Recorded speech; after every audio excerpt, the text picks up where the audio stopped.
terakar, kita miliki bahan bakarnya. Perihal waktu tunggu datangnya, O2 dijual oleh negara. Oh terima kasih kan usahanya. Sedotan besi plastik cycle 3 pun pepohonan tak berkuasa lawan kebijakan yang bertamasya.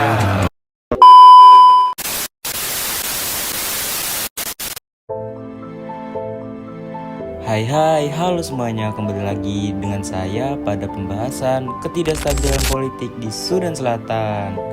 Teman-teman udah pada gak sabar gak sih untuk nunggu part selanjutnya? Pada part video kali ini kita akan membahas perjanjian Addis Ababa pada tahun 1972. Perjanjian ini merupakan sebuah kesepakatan perdamaian yang sangat penting bagi negara Sudan dalam upaya penghentian perang saudara yang telah terjadi selama 17 tahun. Perjanjian Addis Ababa juga telah menjadi sejarah yang menonjol di negara Sudan Selatan dalam mengakhiri konflik bersenjata di negara ini. Namun, perjanjian ini memiliki dampak yang bersifat kompleks, baik positif maupun dampak negatif dan dampak jangka panjang. Nah, kira-kira teman-teman semua pengen tahu nggak sih apa aja dampak negatif dari perjanjian Addis Ababa? Yang pertama adalah bukan solusi yang permanen. Meskipun perjanjian ini dapat menghentikan perang di Sudan Selatan, namun perjanjian Addis Ababa ini tidak menyelesaikan akar permasalahan konflik di negara Sudan Selatan, seperti ketidaksetaraan, diskriminasi, dan perebutan sumber daya alam. Selanjutnya, dampak negatif dari perjanjian Addis Ababa adalah pelanggaran perjanjian. Banyak pihak di negara Sudan Selatan yang melanggar perjanjian Addis Ababa. Hal ini dikarenakan adanya suatu kelompok atau pihak yang merasa tidak puas atau tidak setuju dengan perjanjian Addis Ababa, sehingga memicu kembali terjadinya perang saudara. Nah, dampak negatif selanjutnya adalah perang saudara yang kembali terjadi. Pada tahun 1983, perang saudara di negara Sudan Selatan kembali terjadi. Perang saudara ini merupakan keberlanjutan dari perang saudara di Sudan Selatan yang pertama pada tahun 1955 sampai 1972. Perang saudara yang kedua ini disebabkan oleh beberapa hal. Di antaranya adalah perbedaan etnis dan agama, perebutan sumber daya alam, dan kebijakan pemerintah. Yang tentu saja kebijakan yang diskriminatif. Dan selanjutnya ada dampak negatif yang keempat, yaitu pembentukan angkatan senjata gabungan yang gagal. Pembentukan angkatan bersenjata ini merupakan salah satu contoh langkah strategis dalam proses perdamaian setelah terjadinya konflik di negara ini.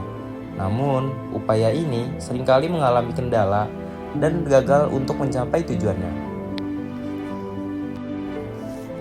Dampak negatif yang kelima adalah ketergantungan terhadap bantuan asing.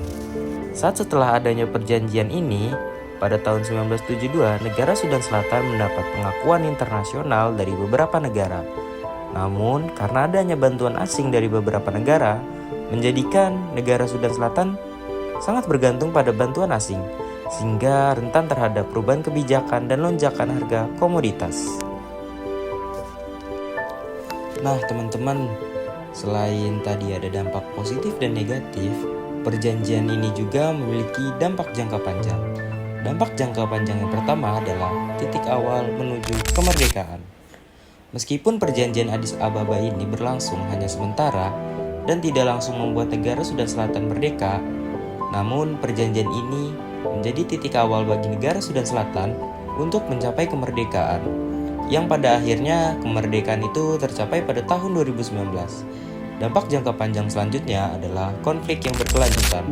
Setelah beberapa tahun perjanjian tersebut dibuat, tetapi ternyata konflik di negara Sudan Selatan terus berlanjut. Hal ini menunjukkan bahwa perjanjian secara damai saja tidak cukup untuk menyelesaikan permasalahan yang kompleks dan mendalam. Dan dampak jangka panjang selanjutnya adalah identitas nasional yang kuat. Keberagaman etnis dan budaya tentu saja menjadi tantangan yang tidak mudah untuk mempersatukan masyarakat di Sudan Selatan. Selain itu, negara ini juga masih dalam pembangunan infrastruktur. Dalam prosesnya, tentu saja membutuhkan waktu yang panjang dan investasi yang besar untuk membangun infrastruktur yang memadai seperti jalan, jembatan, rumah sakit, dan sekolah. Nah, teman-teman, setelah kita membahas dari mulai latar belakang, isi, tujuan utama, dan dampak positif dan negatif maupun dampak jangka panjangnya, dapat kita ketahui bahwa perjanjian Addis Ababa ini berhasil menghentikan perang sementara.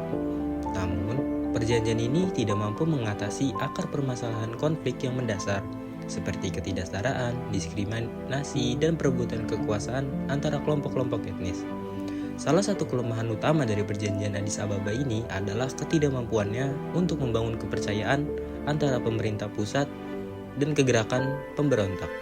Pelanggaran-pelanggaran terhadap perjanjian yang dilakukan oleh kedua belah pihak terus terjadi, sehingga memicu kembali ketegangan dan kekerasan.